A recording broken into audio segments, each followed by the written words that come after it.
దేశంలోనే తొలిసారిగా loop line లో వందే భారత్ ఎక్స్ప్రెస్ నడిపేందుకు అనుమతి లభించిందని జనవరి 12 నుండి చెన్నై నుండి నర్సాపురం వందే భారత్ ఎక్స్ప్రెస్ సేవలు అందుబాటులోకి వస్తాయని కేంద్ర ఉక్కు భారీ పరిశ్రమల శాఖ సహాయ మంత్రి భూపతిరాజు శ్రీనివాస్ వర్మ తెలియజేశారు. సోమవారం భీమవరంలోని బీజేపీ కార్యాలయంలో ఏర్పాటు చేసిన విలేకరుల సమావేశంలో ఆయన మాట్లాడారు. చెన్నై నుండి విజయవాడ వరకు నడిచే వందే భారత్ రైలును నర్సాపురం వరకు పొడిగిస్తూ ఉత్తర్వులు వచ్చిన వారం రోజుల్లోనే ప్రారంభించాలని భావించామని, అయితే కొన్ని సాంకేతిక ఇబ్బందులు ఆ రైలుకు ముందస్తు రిజర్వేషన్లు ప్రయాణికులు చేయించుకోవడం వల్ల జనవరి 12వ తేదీ నుండి నర్సాపురం నుండి వందే భారత్ నడపడానికి నిర్ణయించామని కేంద్ర మంత్రి శ్రీనివాస్ వర్మ వివరించారు. అయితే ప్రారంభ తేదీ ఇంకా ముందుగా ఉండేలా కేంద్ర రైల్వే శాఖ మంత్రి ఉన్నతాధికారులతో మాట్లాడి ప్రయత్నిస్తామని ఆయన హామీ ఇచ్చారు. ప్రధానమంత్రి అమృత్ భారత్ స్టేషన్ పథకంలో భాగంగా జిల్లాలోని ఇప్పటికే మంజూరైన 95.44 కోట్ల రూపాయల పనులతో పాటు తాను అదనంగా ప్రతిపాదనలు పంపి మరో 47.31 కోట్ల రూపాయల నిధులను మంజూరు చేయించాలని శ్రీనివాస్ వర్మ తెలియజేశారు. భీమవరం జంక్షన్, ఆక్వీడు రైల్వే స్టేషన్లలో ఫిబ్రవరి చివరి నాటికి లిఫ్ట్ నిర్మాణ పనులు పూర్తవుతాయని తెలియజేశారు. అలాగే వీరవాసరం, అత్తిలి రైల్వే స్టేషన్లలో కూడా లిఫ్ట్ నిర్మించాలని ప్రతిపాదన పంపక అధికారులు సానుకూలంగా స్పందించారని వెల్లడించారు. పనులన్నీ వేగంగా పూర్తి చేయాలని రైల్వే అధికారులను ఆదేశించినట్టు తెలియజేశారు. నర్సాపురం నుండి అరుణాచలం వెళ్లే ఎక్స్ప్రెస్ రైలును రెగ్యులర్ చేయడానికి రైల్వే అధికారులు అంగీకరించాలని శ్రీనివాస్ వర్మ పేర్కొన్నారు. విశాఖపట్నం వారణాసి ఎక్స్ప్రెస్ నర్సాపురం వరకు పొడిగింపు, పగటిపూట నర్సాపురం నుండి విశాఖకు ఒక ఎక్స్ప్రెస్ ట్రైన్, నర్సాపురం నుండి బెంగళూరుకు రెగ్యులర్ రైలు, సికింద్రాబాద్ విశాఖపట్నం వందే భారత్ కు తాడేపల్లిగూడెంలో హాల్ట్ ప్రతిపాదనలన్నీ త్వరలోనే కార్యరూపం దాల్చేందుకు ప్రయత్నాలు జరుగుతున్నాయని అన్నారు. వందే భారత్ ట్రైన్ ఏదైతే ఉందో అది నర్సాపురం వరకు పొడిగించబడడం అనేది ఈ జిల్లాలో ప్రజలందరూ కూడా పెద్ద ఎత్తున సంతోషపడాల్సినటువంటి విషయం అనేటువంటి విషయాన్ని సందర్భంగా ప్రస్తావిస్తూ, ముందుగా దీనికి అనుమతులు ఇచ్చేటువంటి విషయంలో నేను గతంలో చెప్పా, జనరల్గా Vande Bharat city to city దాని కాన్సెప్ట్, ఉదయం బయలుదేరితే మళ్ళీ రాత్రికి వెళ్ళిపోవాలి తిరిగి. ఆ రకంగా ఉన్నటువంటి సందర్భంలో నర్సాపూర్ మనందరికీ కూడా తెలుసు రైల్వే పరంగా లూప్ లైన్.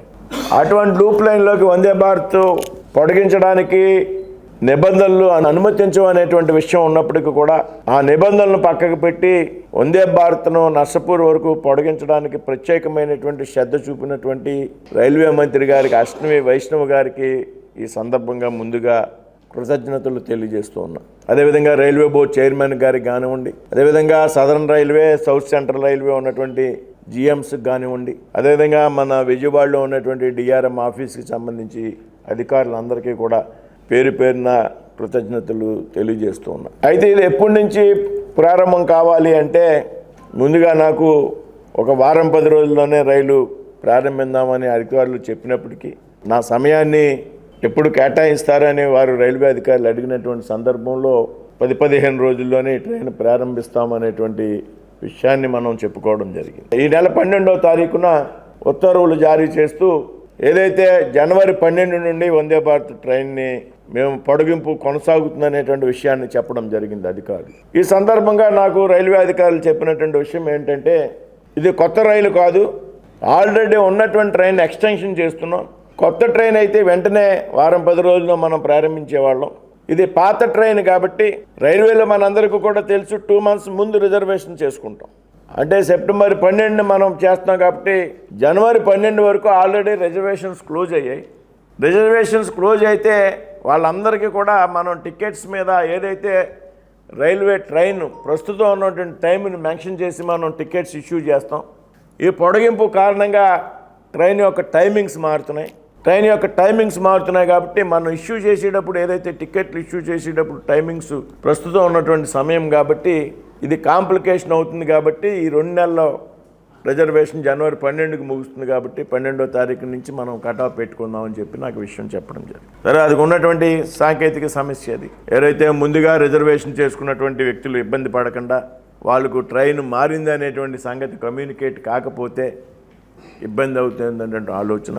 అంటే నేను మళ్ళీ రైల్వే మంత్రి గారితో మాట్లాడడం జరిగింది, రైల్వే బోర్డు చైర్మన్ గారితో. ఒక 4-5 రోజుల్లో ఉన్నతాధికారులతో ఒక సమావేశం తీసుకుంటున్నాం. ఆ సమావేశంలో మరలా ఏ విధంగా కన్నా ఈ ట్రైన్ని 15 రోజులు ముందుకు తీసుకురాగలమా అనేటువంటి విషయాల మీద కూడా, ఏదైతే ఇందాక చెప్పినటువంటి సమస్య ఉందో దాన్ని కూడా అధిగమించడం ద్వారా, దాన్ని కూడా ప్రత్యామ్నాయం ఆలోచించడం ద్వారా ఏమైనా ముందుకు తీసుకురాగలమా అనేటువంటి విషయాన్ని ప్రయత్నం చేస్తున్నాను. అది ఒక 2-3 రోజుల్లో నాకైతే అప్డేట్ ఉంటుంది. నేను ఢిల్లీ వెళ్ళి అక్కడ అధికారులతో మాట్లాడాక ఈ విషయం మీద స్పష్టమైనటువంటి అవకాశం వస్తుంది. ప్రస్తుతం మట్టుకు ఉన్న సమయం మట్టుకు జనవరి 12 నుంచి మన వందే భారత్ ట్రైన్ ఎక్స్టెన్షన్ మన పార్లమెంట్లోకి అందుబాటులోకి వస్తుంది.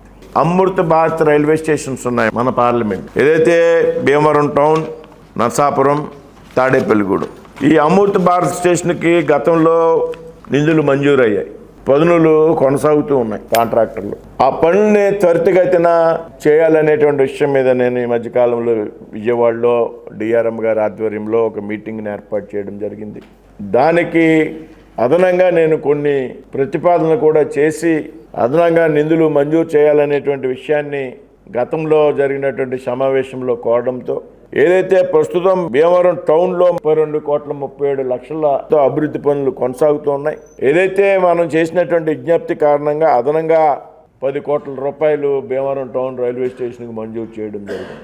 అదేవిధంగా ఏదైతే తాడేపల్లిగూడెం స్టేషన్ గతంలో 27,13,00,000తో మంజూరయ్యి అభివృద్ధి పనులు కొనసాగుతుంటే ఇప్పుడు అదనంగా మరొక 19 కోట్ల రూపాయలు మంజూరు చేయడం. అదేవిధంగా నర్సాపూర్ రైల్వే స్టేషన్కి సంబంధించి గతంలో 35,94,00,000తో వందే భారత్ స్టేషన్ యొక్క అభివృద్ధి పనులు కొనసాగుతుంటే మళ్ళీ అదనంగా ఇప్పుడు 18,02,00,000 రూపాయలు కేటాయించడం జరిగింది. అంటే దాదాపు గతంలో 122 కోట్లు ఈ 3 రైల్వే స్టేషన్లకి కలిపి ఇప్పుడు మళ్ళీ 65,58,00,000 రూపాయలు అదనంగా ఈ 3 రైల్వే స్టేషన్ల అభివృద్ధికి. అయితే పనులు పూర్తిగా స్పీడ్గా జరగాలనేటువంటి విషయం మీద కూడా నేను అధికారులతో సమావేశం నిర్వహించాను. మరొకసారి కూడా ఈ సమావేశం నిర్వహించి పనులు పూర్తిగా అయ్యే విధంగా చర్యలు తీసుకుంటాం. అంతకు మించి ఏదైతే మరిన్ని కొత్త రైళ్లు ఈ ప్రాంతానికి తీసుకురావాలనేటువంటి ఆలోచన కూడా అధికారులు ఇచ్చినటువంటి స్పందన సానుకూలంగా ఉందనేటువంటి విషయాన్ని కూడా ఈ సందర్భంగా తెలియజేస్తాం.